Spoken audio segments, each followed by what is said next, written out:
Hey guys, and welcome to another episode of Let's Play Trauma Team. We last left off, I actually forgot, it's only been like 10 minutes. No, it's actually been like half an hour, but... Let's check the screen. Dennis's income, not blood. Electrician was asked for now. We know what the electrician was doing there. I still have doubts. My main concern about this is... The reason most people use a ceiling fan is air circulation.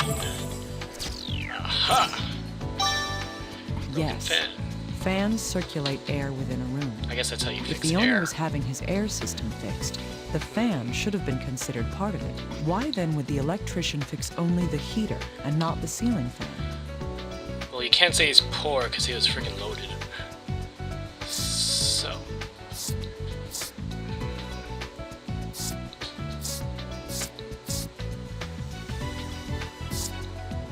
Maybe this? Damn it.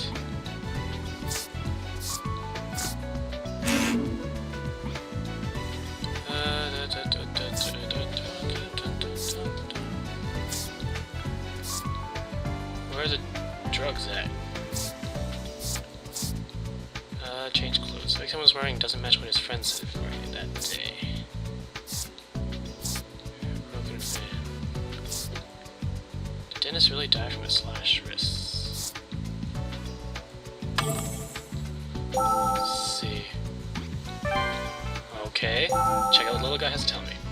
Dr. Kimishima, have you confirmed that it's a murder after all? I don't know how you heard about that so quickly, little guy.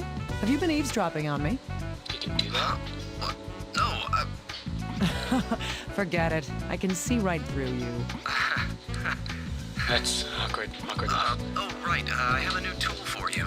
It's Yay, luminol. tools! Do I need to explain it to you? A chemiluminescent material based on reducing 5-nitrothalhydrazide with sodium dithionite. I kinda know what It that reacts means. to iron and hemoglobin by glowing, making it useful to find otherwise Stain. hidden bloodstains. Hemoglobin, that's in Anything blood. else? Random. No. Good. I just spray this onto suspicious areas, then shine the ALS on it, right? I'm sure it will be useful. Thank you, little guy. Okay. Luminol. Let's go use luminol in the crime scene. Our third time going to the crime scene. Interesting. Okay, luminol spray. Luminol reagent spray is useful for examining crime. Sorry. Examiner for examining crime scenes. Tilt right when zoomed in and press A to use it. After using the spray, shine the ALS to reveal bloodstains. I'm guessing that's a foreshadowing that we're gonna find one on the floor. Try using it in suspicious areas. Maybe we'll find one right here. There is a shadow here. So let's spray it. Aha! So So it there did were foreshadow. bloodstains here too. Another blood stain. If these are from the deceased, we may be able to use this with something else that we know. Okay. Spray around.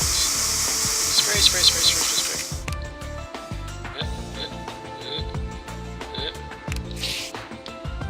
Okay.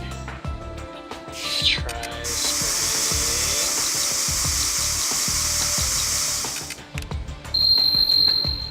Whoa, whoa, whoa, what?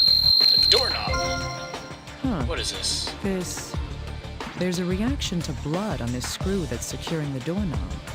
Really? The screw seems rather loose as well. Really? Blood on the doorknob screw.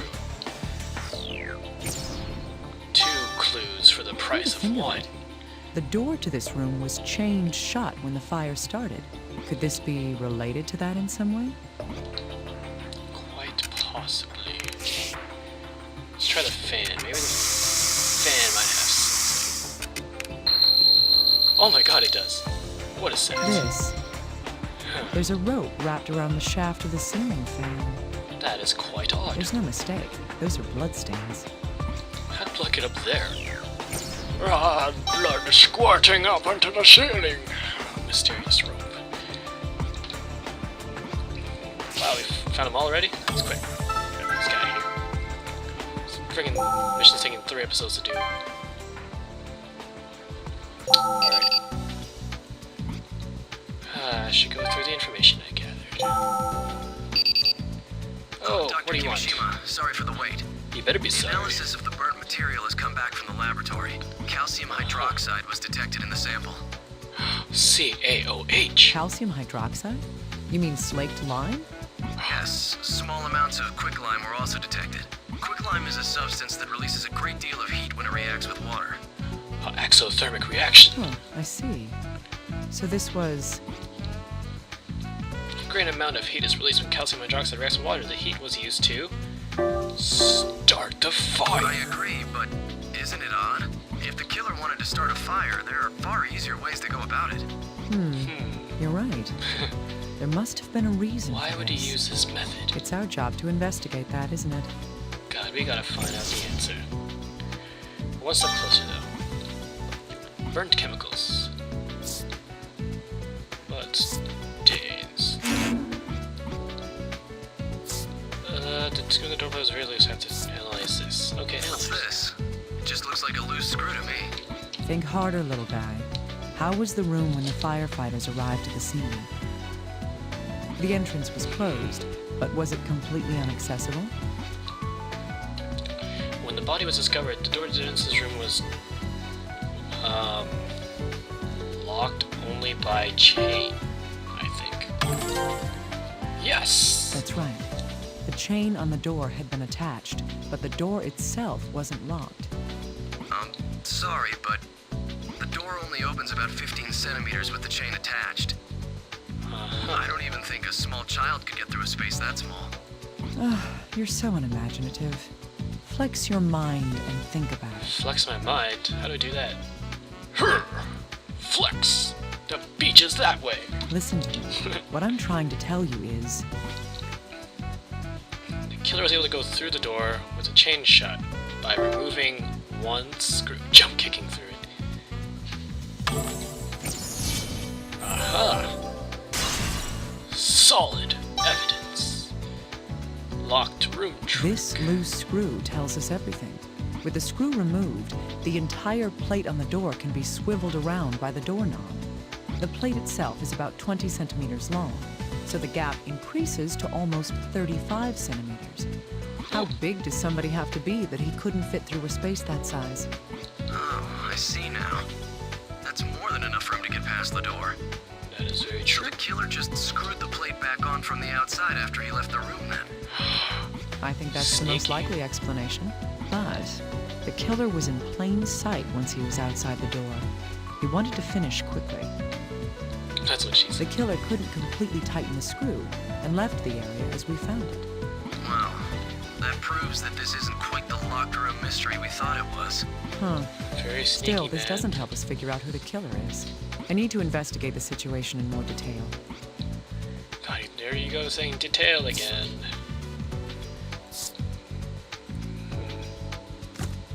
Yes, these two pieces can be combined two into fans one. must The go together. rope wrapped around the ceiling fan is what caused it to break. Slowly piecing this together. The question now is why there was a rope around it in the first place. Why was there a rope around it in the first place? Analyze this. Dr. Kimishima, we've identified the blood on the screw. Holy crap, that was instant. It's a DNA match with the victim, Dennis Taylor. Sorry about that. Continuing on. Why would his blood be there, of all places? I don't know. It's simple. What happened was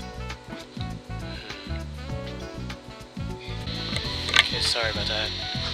There's another interruption. But the reason Dennis's blood was found on the screw is in the door is Dennis touched it, blood splatter. It touched the murder weapon. The killer was finger painted with blood. That's right. It's probably because it touched the murder weapon. So he used a knife to screw it in? Wait, why would the killer touch that screw with the murder weapon? He would have to if the weapon was... Something that is needed to place screws that came in contact with Dennis is a screwdriver. bloody screw has become a real murder weapon. Yes, a screwdriver. It was likely used to both loosen and tighten that screw. I see. Then the screwdriver left the blood on the screw while he was covering his tracks.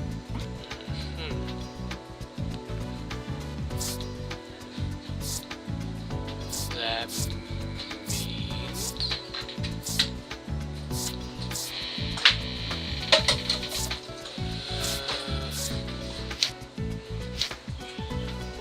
wait. Aha. Yes, these pieces of information are hiding an important fact.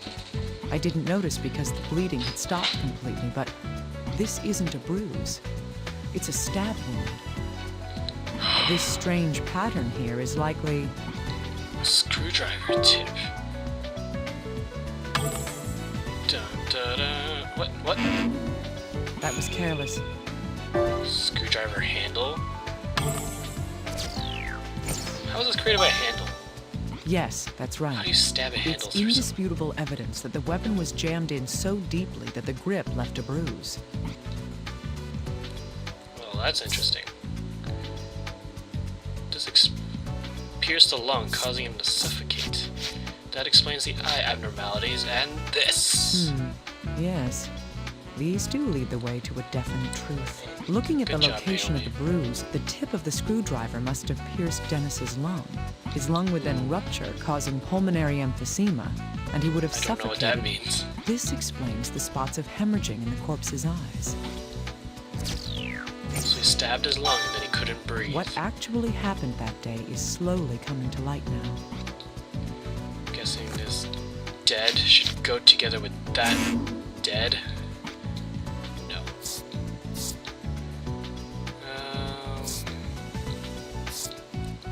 Let's check this. That's right. There were 2 different bloodstains left in the deceased's room. Now, which of these bloodstains happened first? Which of the... Point to your answer and press A to select it. Which of the 2 bloodstains found in the victim would create it first? Well, this one. Right. Yes! Moved corpse. That's true, unless the corpse got up and walked over by itself. It's most likely that the deceased died where the first bloodstains were found, and then carried to the bed afterwards. That would explain why there was such a small amount of blood on the bed itself. It's all making sense.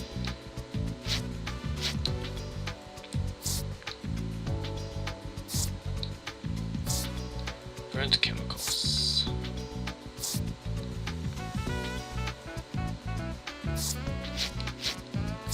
Is he breaking the fan? What was this part of his killer's scheme? Nope. The fire began near the fallen table. Whoa. Okay, putting it all together. Calcium hydroxide was found in the substance on the floor there. Calcium hydroxide is formed through the reaction of quicklime and water. That reaction creates something else as well. Create. What happens when calcium hydroxide reacts with water? Heat is created. Excellent Yes. reasoning. Quicklime releases 65 kilojoules of energy per mole when it reacts with water. Well, that's actually a good amount. This was the method used to start the fire. Hey!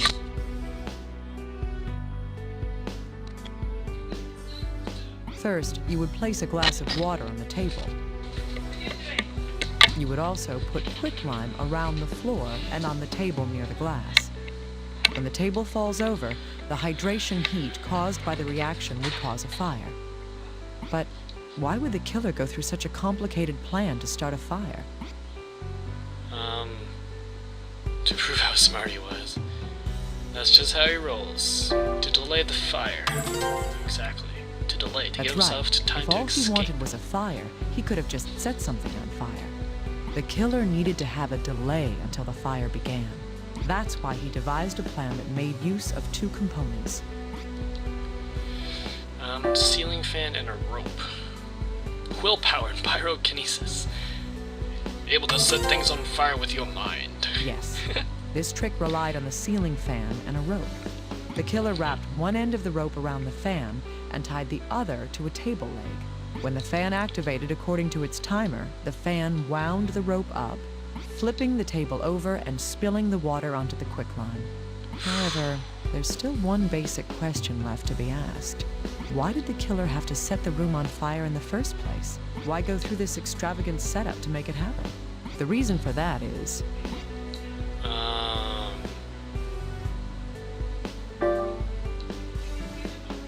So Dennis's body would be found?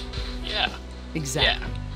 Due to the fact that there was nothing flammable added to the body itself, the culprit never intended for the corpse and the evidence to be destroyed in the fire. Instead, the killer wanted to cause a commotion that would draw attention to the corpse. Now then, why would that be? To create an alibi. Yes. That's right. By delaying the start of the fire, the plan was to have enough time to create a viable alibi for when the fire began. It's easy. I mean, with this method of misdirection, the culprit could start a fire hours after having left the crime scene entirely.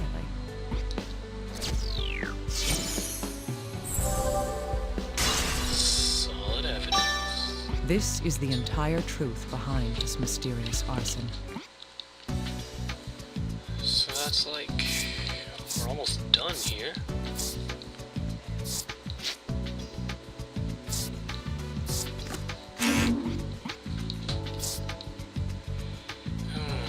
Dead from after being stabbed, but is there any damage to his clothing from it?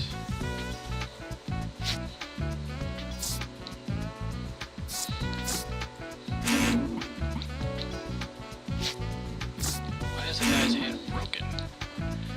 I don't get it.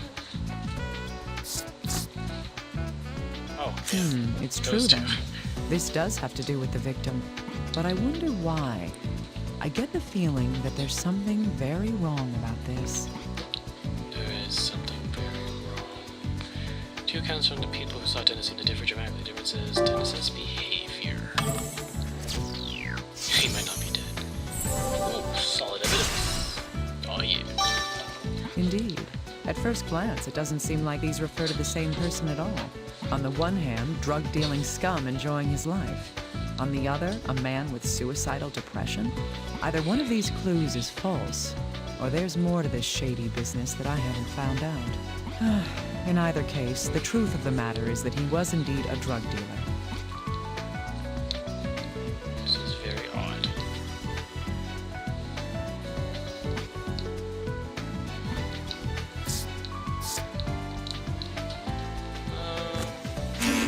Okay. What else can you analyze? Damn it! Screen saver. Okay.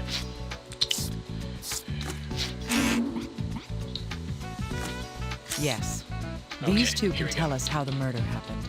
On the day of the incident, the killer came to the victim's room and stabbed him in the torso. Ow. The murder weapon was... Screwdriver. Yes. Yes. The screwdriver pierced the victim's lung, causing pulmonary emphysema. This caused respiratory problems due to lung failure. Thus, the cause of death was... Asphyxiation. Electrocution. Falling to death. After this, the killer moved the victim to the bed. This is most likely because... Make it look like suicide. Let him die in comfort. Solid evidence. Oh yeah. Indeed. The murderer then arranged the corpse to make the death appear to be a suicide. That is what I believe took place, according to the evidence we have gathered. Huh.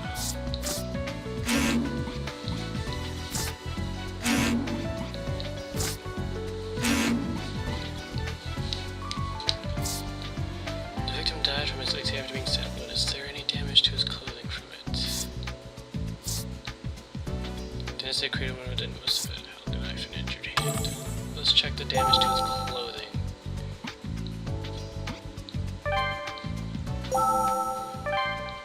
Let's go check.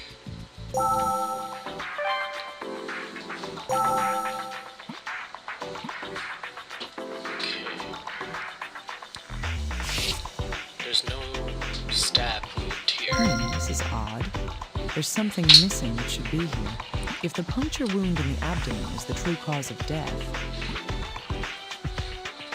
Judging from the damage to the corpse, the one thing that must be on the clothing at the same location is bloodstains from a stab wound. A Jack Frost. right, there should be blood stains and a hole where the screwdriver went through his clothing.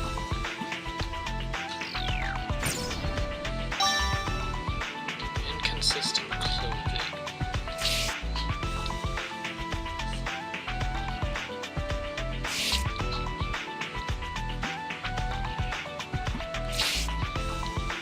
Okay, I think that's it.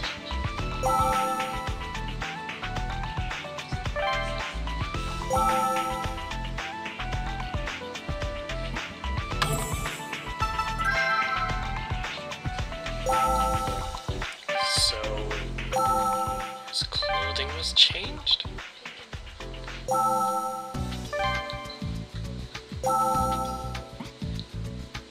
Okay. Yes, Inconsistent clothing. these pieces of information can tell us something. According to Mr. Taylor's friend, on the day of the incident, Dennis had been wearing... A red t-shirt.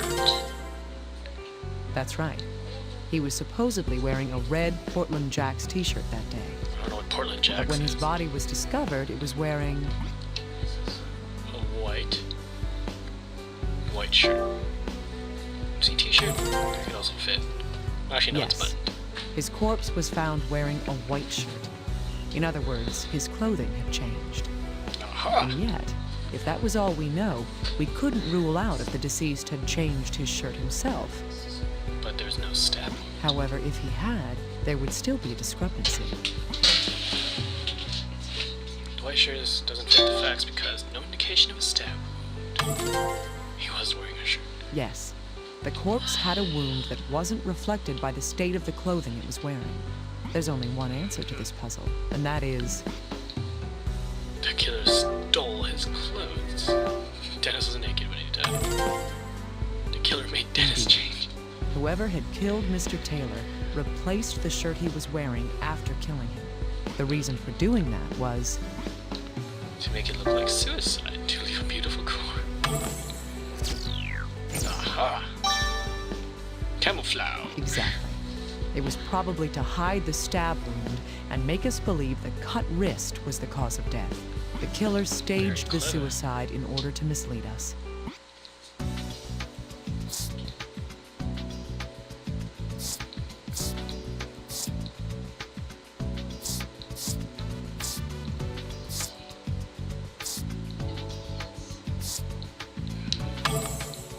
Let's go check his clothing again.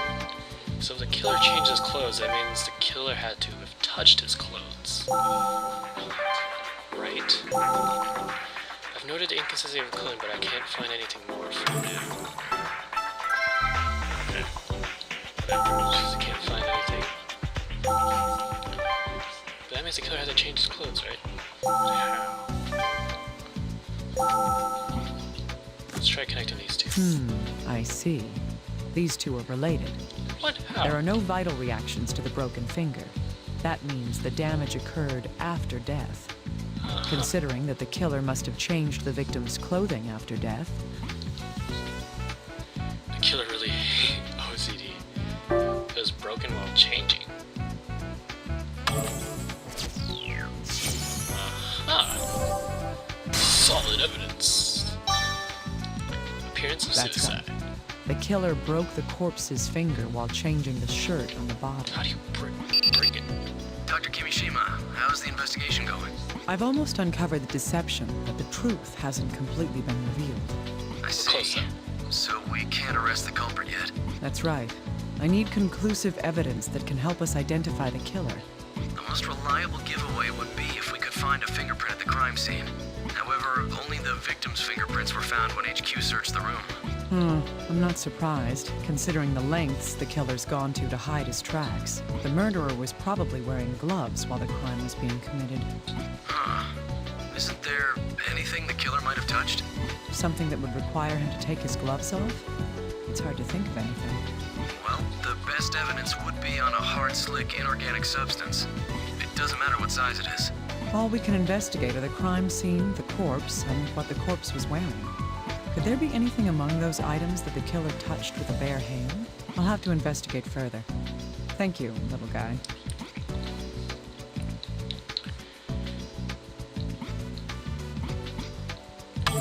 Well, he did change his clothes. So maybe he had to touch the shirt. And was the shirt buttoned up? Hard, slick, and organic substance. Button? The killer put this shirt on the victim's corpse after the murder took place. That would mean that the killer would have had to button the shirt up as well. It's really hard to put it on with gloves. Buttoning up a shirt with gloves on is no easy task. If my predictions are correct,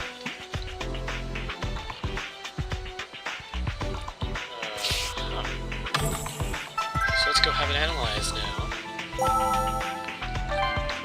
Okay, wait. I think I'm almost time up. Yeah, time is almost up for me. We have to continue this on the next episode. Oh my god. This thing's taking forever. Well, later.